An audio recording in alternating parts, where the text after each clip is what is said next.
Hi guys, and welcome back to the Library of Alexandria. And today, guys, today is finally my review of Boosh, The Price of Spring, Book 4 in the Long Price Quartet by Daniel Abraham. So guys, I finished this book back in February, and I have just kind of let it sit and not review it because there's just so much in this book that culminates from the previous three. This whole quartet feels planned out from the very beginning. There are things that are put in the first book that don't seem like afterthoughts, like you're not just retconning in the later books. The seeds have been planted when these characters are young that are bearing just incredibly satisfying fruit in the fourth book, which is 45 years later or so, 40 plus years later after the first book. And guys, this payoff is one of the best payoffs in a series ending that I've ever read. This series is so incredibly special, and I guess I just need to do an entire separate video on why you should read the Long Price Quartet. As it stands now, my buddies Adrian and Klaus both have videos to that effect. I will link those down below, and you should absolutely check those out, especially if you can't stay for the rest of this video. So this is about to be the least watched video on YouTube because I am about to talk spoilers about the fourth book in a series that, a bunch of people haven't read. So already you have that, and then I'm going to talk spoilers because it is impossible really to talk about this particular book without talking about the specific things that are just incredibly moving and incredibly heartfelt, and the threads that are just kind of wrapped up perfectly. I think Price of Spring is one of the most satisfying endings that I've ever read of a series. It just ends tear-filled, but also with hope for the future. And things are resolved, maybe not in the way that you wanted them to be, but in ways that make perfect sense. If anything, The Price of Spring is one of those books where you understand where every character is coming from, even while you watch them make decisions that you just wish they would freaking stop making. So, without wasting any more time, let's get down to business. So this takes place 15 years later after an Autumn War, and if you recall, at the end of Autumn War, what a freaking ending. The end of Autumn War, where the entire Galtic male population and the entire Kayate female population has been completely sterilized. None of the women in the Kai can have children. None of the men in Galt can have children because Mati just botched the freaking Andot summoning. And that moment was just, oh my God, I just got chills thinking about it. The moment when he realizes that he was never cut out to be a poet was just absolutely perfect. So this is 15 years later, and already from the very beginning, Abraham has brought us back to the start. We open with Ota's daughter, Aya, now a woman herself instead of a girl, and she is a physician. She's not, a Kai's daughter. She's not a little princess. She is a physician in Saraket, where this whole thing began. Because the Kayate was pretty much destroyed by Balasar Gais and the Galts, they've relocated kind of headquarters, or Ota being emperor of the Kayate now. His palace is now in Sarakat, his summer palace, where this whole freaking thing started. And it's in these beginning chapters that we see through Aya what she is seeing and what the whole conceit of this book is. Aya is these patients that keep coming in, these incredibly horrific deaths, like one woman comes in with mouths all over her body, and this tells her that her uncle Mati is so obsessed with trying to fix his mistake. Poor Mati is obsessed with trying to right the wrongs that he did in Autumn War, that he has taken it upon himself to surround himself with this group of girls, all of whom are looking for kind of a higher purpose in their life. And he has surrounded himself with this group of girls that he is teaching how to be poets, how to summon Dot. Now, the poets have never been women. Women have never tried it. Mati thinks that girls, because women think kind of in a different thought processes than men do, that they can think of kind of a more creative way to apply the poet's grammar. And one thing I really like about this book is we get a bigger window into the magic system, into the grammar that binds the Dot, into all of the different kind of things that the poets have to do to put it in place to actually bind that Dot to their will. And I really, really like that part. But he always calls it the women's grammar because it's really different from the way males approach binding it. And so he is trying to get one of these girls to summon an Dot to fix the problem, to make it to where everyone, or to where the Quartet at least, can have children again. And this is the thought that is going to consume Mati for this entire freaking book. And so when you fail, as we know, when you fail to summon an Dot, the price must be paid. And so all these girls are dying every time they fail to summon the Dot. But that's where we get the title of the book, The Price of Spring. What is the price of bringing the Quartet out of this winter that they're in? What is going to be the price? What sacrifices are going to have to be made to right the wrongs? What sacrifices are going to have to be made to save the lives of innumerable strangers, people that Mati doesn't know, but what is the price he's willing to pay to fix all of this? And Ota, meanwhile, is experiencing the same thing. What is it going to cost him? What's it going to cost his nation to bring them out of this terrible situation they're in? Now, Ota's plan is to mate the women of Gaul with the males of the Quartet. In fact, he's trying to marry his son, Donat, off to one of the daughters of the noble houses of Gaul to kind of create that union, and they're going to create this kind of new race of people that kind of merges their countries together, where there's not any difference, creating kind of like a new era. And he doesn't see any other way than this to do it. And he has so many opponents. He has opponents of people who are stuck in the past, opponents for people who are afraid of what the future holds. Even his own daughter opposes it because both Mati and Ea, his daughter, believe that he's just throwing these women away. He is just completely discarding the women of the Quartet, his daughter included, because they can't have children. And that is one theme that this really explores pretty in depth, is the role of women in society and the importance of women in this society. Are women more than baby incubators? I mean, obviously, and Ota doesn't believe that that's all they are. But Ea and Mati feel so strong. Well, Mati has ulterior motives, but Ea feels really strongly about this, that he is not looking for a solution to help these women who are essentially just cast aside. None of the Quartet men want to marry them because they cannot reproduce. They cannot have heirs. And so we see Ota and Ea and Mati's girls, Vanjit especially, kind of wrestling with this problem. As Ota he's trying to do the best he can for his country, the best he knows how, even though he's estranged from his only daughter.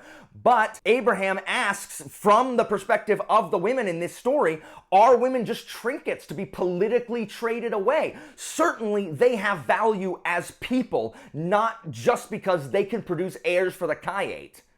And so this is really why things become so hard to reconcile. And there's tons of, we see how Ota struggles with this decision as the emperor of the Quartet. And there's so much political maneuvering and horse trading and favor for favor and marriage to marriage and all this kind of just politicking that just reminds me of, it's stuff in the room where it happens. It's hold your nose and close your eyes. Hold your nose and close your eyes. Because it's not anything that anybody wants to do. The Gauls don't freaking want to do it. Ota doesn't freaking want to do it. The women don't want to do it. The men don't want to do it. No one wants to do it. But it is the only solution available other than what Mati is doing, which is so incredibly dangerous. So one of the fantastic things about this series are the characters. Like, Abraham creates these just living, breathing, real characters that suffer real emotions, and like everything they do so many stupid things and they say hurtful things, and yet they love their families and their friends. They just do so many things that you just identify with. Like, you are in there with Abraham's character. And this is really just evidenced in the evolution of our two main characters, Ota and Mati. Here, Mati is so angry. Like, Mati, this kid who idolized Ota growing up. In the first book, we see him, he idolizes Ota. In the second one, he is trying to like find his place now that he's been, kind of disgraced at the school by the Dai Kavo because, he was supposed to take over for Heshai in Saraket before Ota killed him to kind of stop war with the Gauls. The Gauls, not Gauls. And then we see in book 3 where it's built up, where Mati is finally going to be the hero. Mati is finally going to do something like just amazing and prove to everyone that he has value. And it is the single biggest screw up with monumental world-altering implications that I've read in any book ever. And just what he has become over these 4 books, what he has become is just, your heart breaks for Mati. He is so angry and so bitter because, guys, every one of us knows what this is like. Mati has been everywhere that Ota has been. Everywhere. Every time Ota's somewhere, Mati's there too. But every time Ota comes out smelling like a rose, Ota is celebrated. Ota rises to the top while Mati ends up disgraced and mocked and shamed in some way. Mati continues to lose while Ota wins. It's a whole lot like, using the Hamilton reference, this is what Burr feels a lot in the musical, where no matter where he is, it seems like Hamilton always wins and Burr always loses. But Mati, I think, is a much more sympathetic character than frickin' Aaron Burr. But we all know what that's like, to see someone, even people close to us, even people we like you try the same things and it just seems like you can't catch a break. But your buddy who you like always seems to come out, like, no matter what, like, you're like, oh man, I'm a better person than they are. They're a douchebag. Why do they always get stuff? We all think that because we're human beings, just like Abraham's characters. And so even though he's just angry and bitter at Ota, he kind of rekindles a relationship with Aya, Ota's daughter, as, they had the, like, uncle-niece relationship in the 3rd book. And Mati, even though, remember, Liat, the mother of his son who died in the 3rd book, she's just done, she's gone, she's had enough. So Mati never got to have that family that he always wanted. He has always wanted a family, and he has never gotten it. And so we see him using these girls that he's trying to teach to be poets. These girls are his surrogate family. And so Mati finally feels like he's important and has a place where he belongs because these girls need him, because they're looking for something, looking for some kind of higher purpose in their life. They're war orphans, or they've been abandoned or cast off for one reason or another, and he's just kind of their mentor, and he feels needed. And we understand that from Mati, especially since we know that he feels abandoned by everyone he has ever cared for. Meanwhile, Ota has that kind of survivor's guilt because it was Ota who ordered Samai and Mati to try to bind that on Dot. It was Ota who told them to do it. And then when Mati botches it and everything goes pear-shaped, freaking Samai and Mati are the ones that gotta run. Meanwhile, Ota is celebrated as the hero that saved the Kayet from the Gauls. And that, Ota has to live with that. He's lived with that for the last 14 years. He's lived with the fact that, it isn't fair. Like, it's not fair that his friend and, or both of his friends, Mati and Samai, had to run while he is, but that's just the way it is. Like, he did not take Mati into custody. He said, you better go, because seriously, if anybody finds you, they're gonna kill you. You've gotta go. And so with these two friends, what used to be so close, they explore, can you miss someone but also hate them? They do not like each other anymore. They are angry, but yet they miss each other because they know what they used to mean to each other. And so another theme running through this book is the theme of loneliness and what it's like to feel lonely and be alone and experience this loneliness. Ota feels so alone. He is the emperor, but his daughter has abandoned him. His son is there, but he can't really get close to anybody because he's the emperor. He's lost Mati. He's lost Samai, his sister Idan, who does make a reappearance, she's gone as well. So he's all alone, and his wife, Kian, who we love Kian, she has died in between the two books. And it's just heartbreaking to watch him write her letters. He writes her letters pretty much every day, asking her for advice even though she's not there. And it is just heartbreaking to watch him write to his dead wife because he misses her and he's lonely. And he wishes that he and Mati could reconcile and see eye to eye, but they just can't. Like, the course of events has set to where they just cannot. And Mati is lonely. That's why he has this surrogate family, and all these girls are lonely. And that goes into another theme in that wanting something so bad is a sickness. And we see this over and over. Mati wants to fix everything. He wants to set things right so bad. Vanjit, the woman, oh my gosh, the woman who actually summons the Andat that Mati actually gets her to summon. She wants a child so bad. She's always wanted a child. We see Idan wanting a child so bad that she used to cradle a baby lamb in her arms and cry. Heartbreaking imagery when Idan tells this story. Aya's just complete focused desire to help Mati, to solve the problem, to fix the crisis, to restore. Aya will accept nothing less than the restoration of the reproductive abilities of the Kayet women. All of these people's desires are just clashing, and it becomes a sickness. This is why Mati can't see reason. And this is why when Vanjit summons her Andat, the demon baby blindness, because the Andat are reflections of their masters, Vanjit is essentially a creation of Mati, and Mati's hate and bitterness has bled in to Vanjit, and so that when she summons blindness, it too is a reflection of that, and that's why she goes insane. It's why blindness is this incredibly dangerous being. In fact, Aya remarks, "How could we possibly think we were doing good with tools like these? With things being this powerful, when blindness makes the entirety of Galt blind, killing who knows how many tens upon hundreds of thousands who were at work or coming home or in the street or on a boat and are just dead because they all of a sudden couldn't see. How could we possibly have thought we were doing good with tools like these?" Part of the reason that this goes so wrong is because the poets, the Dai Kavo has always trained the poets, because there was always someone overseeing the poets.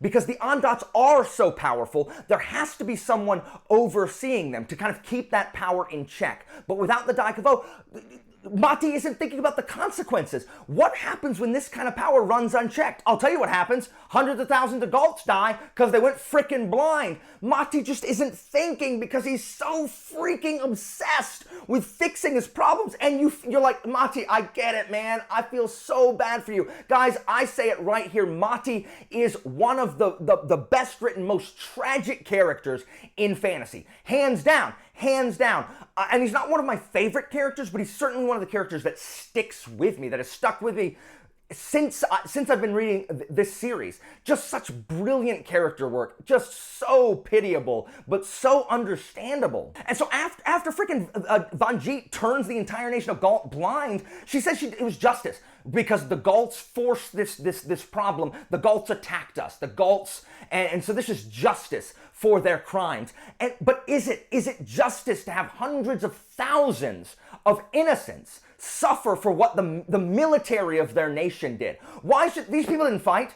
These are husbands and wives and craftsmen. They didn't fight. They're not soldiers. Why did they have to pay for what the army did? And Ota finds himself, as he's trying to stop this, he's powerless. Like, they realize how strong the Andat are, and really, what can you do? What can you do versus an Andat? And so Ota is just grappling with the magnitude of what Mati is doing, the foolishness of what Mati is doing, and he's just trying his best to solve this problem. He understands that Mati and Aya and even Vanjit, they all want the world saved. He wants the world saved.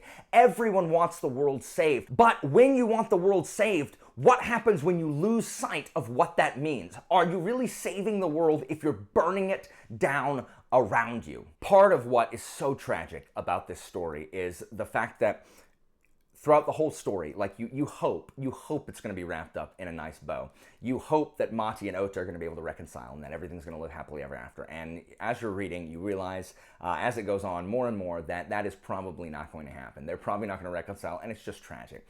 And one of the most powerful moments in it for me is when it all, and if, I should have thought of this, but I didn't. But when it comes to light on why Ota is so hard-lined at stopping Mati, at killing the girl, killing Vanjit, freeing blindness, and arresting Mati, not trying to stop him, not trying to reconcile. Ota is so hard-lined with stopping these guys because Ota has been living for 40 years with the guilt of strangling Heshai from the first book. He strangled Heshai to free Seedless because if he didn't, the Kayet would find out what Gaul was up to and they would go to war with Gaul and they would use Seedless on Gaul, and it would just it would cause immeasurable damage and thousands upon hundreds of thousands of innocents would suffer. And so what is happening now is what he killed a man and has been living with the guilt to prevent. And so if Mati and Vanjit, if Galt falls, if Galt is completely destroyed by what they're doing, then his murder of Heshai and all that guilt he's been living with has become pointless. He saved Gaul all those years ago for no reason if all of a sudden Mati and Vanjit are going to render that moot. And he cannot accept that under any circumstances. Under no circumstances is he going to allow that to happen. And it's just so tragic. Even when Mati and Ota are reunited and they kind of try to work together to stop Vanjit, Ota, they just want to go up there and they want to shoot her. And Mati's like, no, let me talk to her. Even then, your heart breaks because Mati, once again, he's like, no, I can fix it. I created this mess too. Please let me fix it. And the things that Ota says, the things he thinks and says to the guys, I'm just going to read it because it just crushes my heart, knowing how close they used to be. It says, Ota, he would have given it to a stranger before he trusted it to Mati. So he would have given this job to someone he didn't know before he gave it to Mati. And then he says, I am sending the least reliable man I know to save everything and everyone. And that's such good writing.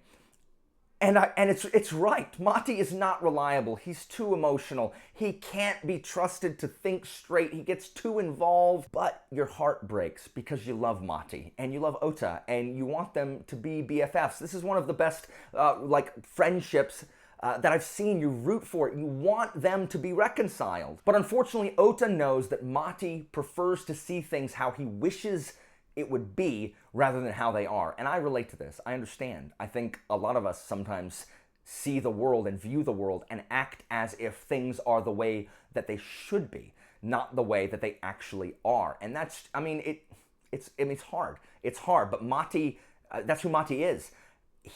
That's why he can't seem to just pull himself up there. And so watching Aya's sacrifice and Vanjit's insanity and Mati's desperation and Ota, just an old man putting out too many fires who misses his wife.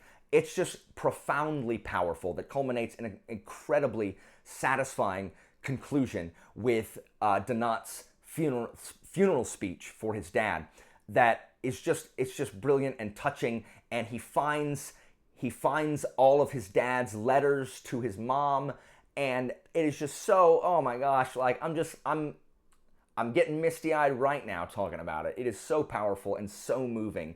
It's incredible. It just an incredible conclusion to an already fantastic series. Before I finish here, it also explores a lot about parenthood. These last two books especially have kind of explored parenthood. And so we see just how difficult motherhood is. Even if it's the thing you've always wanted, motherhood is hard, and it's a challenging time, and a time an emotional time, and we see people get sad and angry and just feeling powerless because they're just trying their best to pour into an infant that seems to be draining all of the life energy from them. And so we just see how difficult it is to be a mom. And we also see how difficult it is to be a parent of older children, where these children, these adult children who are, high up in society, these adult children or close enough, young adult children trying to strive for some agency. They don't just want to be political pawns by their parents. They want to have agency of their own. It is a fantastic, fantastic series. If you guys, anybody watching this, you guys already freaking know. Like, you already know. No one's watching this that hasn't read it. If you have, oh my gosh, it just ruined everything for you. That's terrible. Please don't have watched this if you have not read it, as if you could go back in time and fix it. So guys, I give this book on the Kingfin approval system. I give this book absolutely a superb plus. The character work alone and what Abraham has wrapped up here, it is just so good. Oh my gosh, it's so good. Out of 5 stars, 5 stars. Easy, easy, easy, easy. This is one of my new favorite series. I am still thinking about this series. Every time someone reads it again, I get excited again to talk about it. It really says something when you keep thinking about a book or a series after you finish it. This will definitely be a series that I reread. I don't reread a ton unless like a decade's passed, but I will definitely I'll probably try to reread this next year just because it's so good. And now knowing the whole thing, I want to read it again just from the beginning. It's just so fantastic, guys. That's it for me. If you've read it, guys, let's gush about frickin' Price of Spring and Long Price Quartet in the comments. If you have a spoiler, please make sure that you say spoilers and then hit enter a bunch of times so that YouTube covers it up so you have to expand it. I would hate for someone to have something spoiled just because they clicked on this video. As always, information about my Discord and Patreon is down in the description, and I'll see you next time, guys.